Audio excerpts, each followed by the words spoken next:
عام آدمی ترجمہ قرآن پڑھ کر سمجھ سکتا ہے یا نہیں؟ کیا عام آدمی کو قرآن کریم کا ترجمہ پڑھنے کا حق ہے یا صرف تلاوت کرے؟ شریعت کی روشنی میں وضاحت فرمائیں۔ یہ اصل میں میرے ایک سوال پر میرے ایک جواب پر شاید ان کا سوال ہو۔ یہ بات ذہن میں رکھیں کہ تلاوت قرآن کرنا تو ہر بندے کا حق ہے، لیکن اگر وہ تلاوت کے ساتھ ترجمہ بھی پڑھنا چاہتا ہے تو اسے چاہیے وہ کسی عالم کی زیر نگرانی پڑھے، خود نہ پڑھے۔ وہ خود ترجمہ پڑھنے بیٹھ جائے گا نا تو بعض مقامات ایسے آئیں گے جس جگہ وہ شکوک اور شبہات اور سوالات میں مبتلا ہو جائے گا، اور ایسے سوالات لوگ سمجھتے ترجمے کے ساتھ پڑھ لو۔ بابا قرآن کریم کی آیات بہت سی ہیں، کچھ آیات وہ ہیں جس میں قبر آخرت کا ذکر ہے، قیامت کا ذکر ہے، یہ تو ہر بندہ سمجھے گا، لیکن کچھ آیات مسائل کی ہیں، عقائد کی ہیں، دلائل کی ہیں، وہاں سمجھنا عام بندے کی بس کی بات نہیں ہے۔ وہاں وہ سمجھائے گا جو تعلیمات نبویہ پڑھ چکا ہوگا، جسے احادیث پر عبور ہوگا اور شریعت کا ماہر ہوگا، وہ سمجھائے گا، ورنہ عام بندہ تو پریشان ہو جائے گا، اور ایسا پریشان ہوگا کہ اللہ نہ کرے کہیں گمراہی میں مبتلا ہو جائے، جسے قرآن کہتے ہیں یہدی بہ کثیرا ویضل بہ کثیرا، کہ قرآن کے ذریعے ہدایت ملتی ہے تو بعضوں کو گمراہی بھی ملتی ہے، تو اس گمراہی کا کیا کرو؟ تو اسی لیے میں نے پہلے بھی منع کیا تھا، اب بھی کرتا ہوں کہ ترجمہ پڑھنے کا شوق ہے آپ پڑھیں، میں منع نہیں کرتا، لیکن علماء کی زیر نگرانی، آپ کسی عالم دین کی زیر نگرانی۔ میڈیکل کی کتاب ڈاکٹر آپ کو ترجمے کے ساتھ نہیں پڑھنے دیتا بغیر کسی ڈاکٹر کے مشورے کے، تو قرآن کریم لاوارث تو نہیں ہے، ورنہ قرآن کریم کی کئی آیات ایسی آئیں گی بندہ پریشان ہو جائے گا۔ اور یہی بات حکیم الامت مولانا اشرف علی تھانوی رحمۃ اللہ علیہ نے بیان القرآن ترجمہ قرآن کے مقدمے میں لکھی ہے۔ لوگ کہتے ہیں نا ترجمے کیوں لکھے جاتے ہیں، تو میں کہتا ہوں یہ ترجمہ ان طلباء کے لیے لکھا جاتا ہے جو عالم بننا چاہتے ہیں اور ابتدائی ہوتے ہیں، ان کے لیے ترجمہ ہے، ہر ریڑھی لگانے والے ہر دکاندار کے لیے نہیں ہے۔ ہاں وہ عالم کی زیر نگرانی پڑھے تب ٹھیک ہے، ورنہ نہیں ہے۔ حضرت تھانوی رحمۃ اللہ علیہ نے اردو میں ترجمہ کیا بیان القرآن، اس کے مقدمے میں لکھا ہے کہ عوام کو نہیں چاہیے وہ صرف ترجمے پڑھے، اگر عوام کو ترجمے پڑھنے کا شوق ہے تو کسی عالم کی زیر نگرانی پڑھے۔ یہ میرا جملہ نہیں ہے، یہ حکیم الامت مولانا اشرف علی تھانوی رحمۃ اللہ علیہ کا۔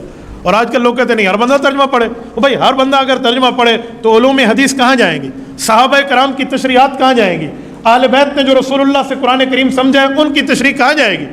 اسی لیے اگر ترجمے کا شوق ہے تو علماء کی زیر نگرانی پڑھیں، ورنہ میں ایک دو مثالیں پیش کرتا ہوں۔ مثلا قرآن کریم میں آیت آئے گی وَيُحَذِّرُكُمُ اللَّهُ نَفْسَهُ، اللہ تمہیں اپنے ذات سے اپنے نفس کے غضب سے ڈراتا ہے، تو قرآن کی آیت ہے۔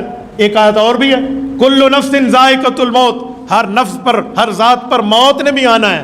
تو اگر کسی بندے کے دل میں یہ خیال آئے کہ اللہ کی ذات ہے پھر ہر ذات پر موت آئے گی، اللہ کی ذات پہ نعوذ باللہ کب موت آئے گی، تو علوم حدیث اور علوم قرآن کا ماہر اسے سمجھائے گا کہ یاد رکھیں ہر چیز نے فنا ہونا ہے، وَيَبْقَى وَجْهُ رَبِّكَ ذُو الْجَلَالِ وَالْإِكْرَامِ کا مطلب کیا ہے، ورنہ وہ کہے گا ایک جگہ اللہ کا قائم ہونا کہا ہے کہ اس پر موت نہیں آئے گی، دوسری جگہ ہر ذات پر موت آئے گی، تیسری جگہ اللہ کی ذات ہے، تو بیچارہ پریشان ہو جائے گا۔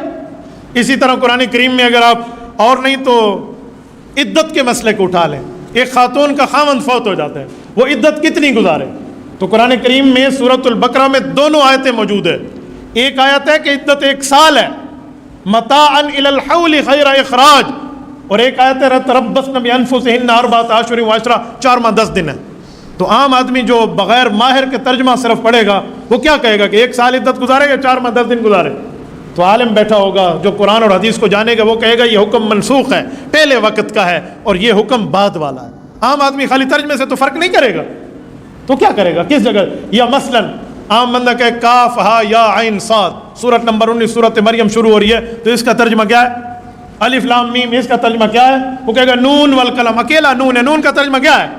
قاف، یہ قاف کا ترجمہ کیا ہے؟ اس کا کیا مطلب ہے؟ تو اس نے تو پریشان ہو جانا ہے، اور جب پریشان ہو جائے گا تو کیا؟ اچھا کچھ آیات ایسی ہیں ایک آیت کا دوسری آیت سے ربط ہوتا ہے، اللہ تقسطوا فی الیتامى فانکحوا ما طاب لکم من النساء، چوتھے سورت نمبر 4 سورت النساء میں پہلے صفحے پر موجود ہے کہ تم یتیموں میں انصاف نہیں کر سکتے تو عورتوں سے نکاح کر لو۔ اب وہ مسئلہ اور ہے، یہ مسئلہ اور ہے، لیکن ایک آیت پہ موجود ہے۔ ایک بندہ کہے گا اچھا یتیم سے میں نکاح کرو، نہیں طاقت تو پھر اور نکاح کر لو، وہ بیچارہ شش و پنج میں مبتلا ہوگا، لیکن عالم کہے گا اس کا تعلق کس سے ہے، اس کا تعلق کس سے۔ تو اس لیے علماء کی زیر نگرانی پڑھیں، اور اگر علماء کی زیر نگرانی نہ پڑھے تو پھر تو کام خراب ہے۔ اور میں اہل علم پہ حیران ہوں کہ جو بیٹھ کے کہے نہیں عالم کے بغیر بھی آپ ترجمہ پڑھ سکتے ہیں، تو میرے خیال میں حکیم الامت مولانا اشرف علی تھانوی کو پتہ نہیں تھا جس نے خود اردو ترجمہ لکھ کے دیا ہے۔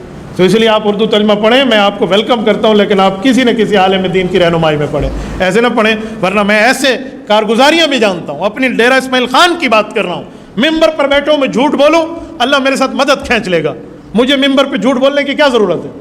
ایک شخص نے ترجمہ خود پڑھنے شروع کر دیا، علماء کو کسی قسم کی رہنمائی نہیں لیتا تھا، وہ ایک رکعت میں 3 سجدے کرتا تھا، میری آنکھوں نے دیکھا ہے۔ جب ہم سمجھاتے ہو کہ تو سب مولوی کتوں آ گئے، میں فلانی کتاب جو پڑھا ہے، تم مولویوں کو کیا پتا میں نے فلاں کتاب سے پڑھا، چل اس کو سمجھاؤ۔ آخر وقت تک وہ ہر رکعت میں 3 سجدے کرتا تھا، پتہ نہیں اس نے کہاں سے پڑھا، ہم نے تو آج تک یہ مسئلہ کہیں نہیں پڑھا۔ وہ بیچارہ کسی شک میں مبتلا ہوا ہوگا، عالم سے رہنمائی نہیں لی ہوگی اور یہ حال ہو گیا ہوگا۔